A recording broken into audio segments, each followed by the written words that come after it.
Dictation start होगी 3 second बाद। Start. अध्यक्ष महोदय, मैं आपका आभारी हूँ कि आपने मुझे बोलने का अवसर दिया। इस देश के वर्तमान भारी संकट के समय में और विशेष रूप से उस समय जबकि हम लड़ाई से अभी निवृत्त हुए हैं और आकाश में लड़ाई के बादल दूसरी तरफ से आने शुरू हुए हैं, हमारे वित्त मंत्री ने जो बजट पेश किया है वे इसके लिए बधाई के पात्र हैं। यद्यपि भिन्न भिन्न पहलुओं को लेकर आलोचनाएं की गई हैं, लेकिन यदि उनकी कठिनाइयों को भी देखा होता कि राष्ट्र को किन किन संकटों का सामना करना पड़ रहा है, इस बात पर भी अगर मेरे से पहले बोलने वाले वक्ताओं ने विचार किया होता तो मेरा विश्वास है कि उनकी आलोचनाओं का आधार कुछ दूसरा होता।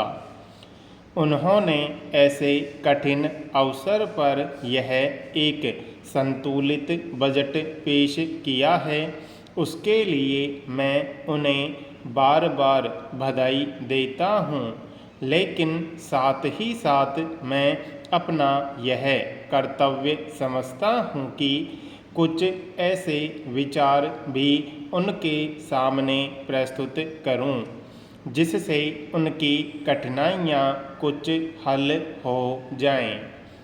उदाहरण के रूप में विगत 2 वर्षों में लेखा जोखा कमेटी में बैठने के समय मुझे ऐसा अनुभव हुआ है कि इस देश में 2-3 इस प्रकार की त्रुटियां मौजूद हैं जिनको दूर करने के लिए, जिनकी जांच करने के लिए यदि कोई एक कमेटी या आयोग बिठा दिया जाए तो राष्ट्र को, राष्ट्र की सरकार को, राष्ट्र के विकास कार्यों को और राष्ट्र की रक्षा व्यवस्था के लिए करोड़ों नहीं अरबों की व्यवस्था फौरन हो सकती है।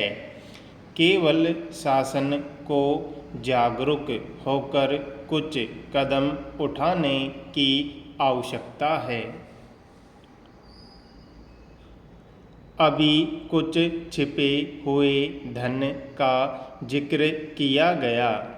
सरकार ने भी समय समय पर ऐसा आभास दिया है कि इस देश में लगभग 30,000 करोड़ रुपए का छिपा धन मौजूद है।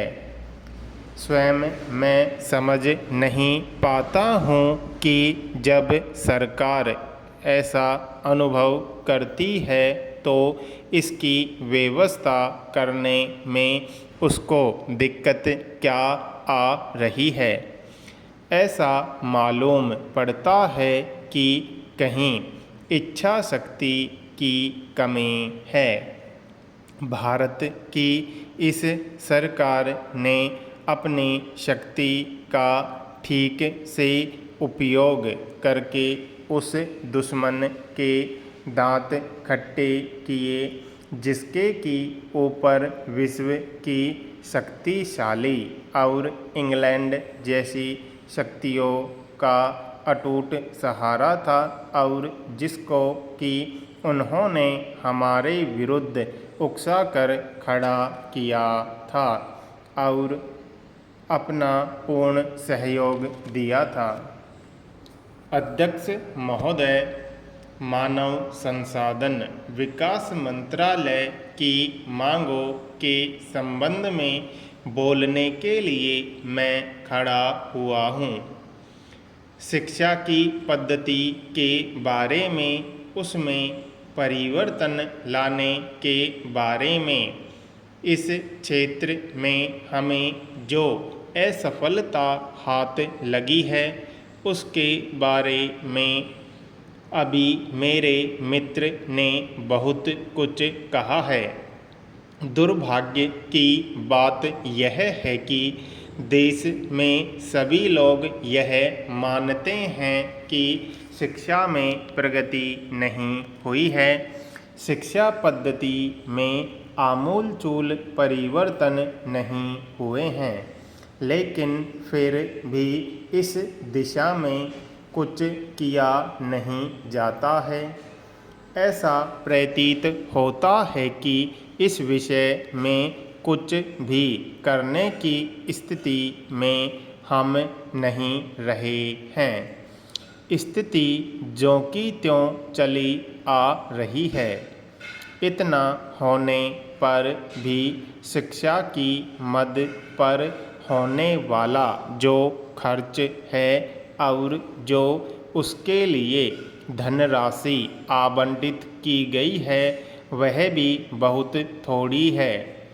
लेकिन उस पर न जाकर मैं आपका ध्यान इस ओर दिलाना चाहता हूँ कि मर्ज बढ़ता ही गया, ज्यों-ज्यों दवा की वाली कहावत ही आज चरितार्थ हो रही है। जितने ज़्यादा आयोग और समितियां बैठी और जितनी ज़्यादा शिक्षा पद्धति के बारे में छानबीन की गई उतनी ही ज़्यादा बीमारी बढ़ती गई। बीमारी का इलाज न होकर और भी खराबियां पैदा होती गईं। अभी मेरे मित्र ने माननीय मंत्री का ध्यान एक रिपोर्ट की तरफ दिलाया था। इस तरह की बहुत सी रिपोर्टें हैं। अभी सदस्य महोदय भी एक रिपोर्ट का जिक्र कर रहे थे।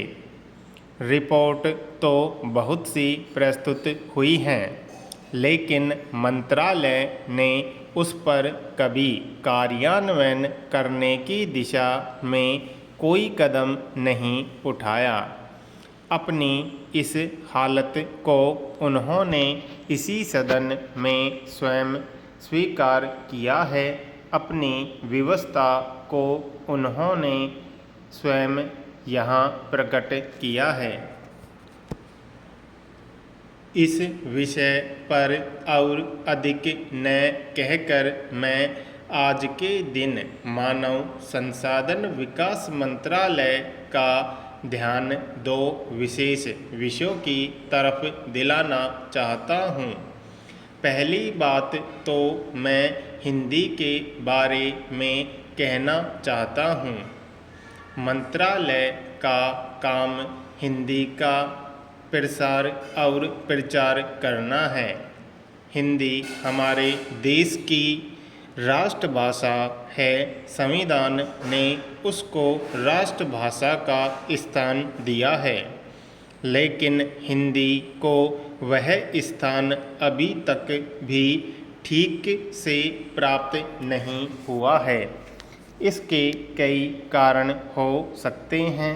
एक कारण हिंदी प्रेमियों का अधिक उत्साह हो सकता है। दूसरा, दलगत राजनीति से प्रभावित होकर राजनेताओं का भाषा के बारे में अपनाया गया दृष्टिकोण हो सकता है।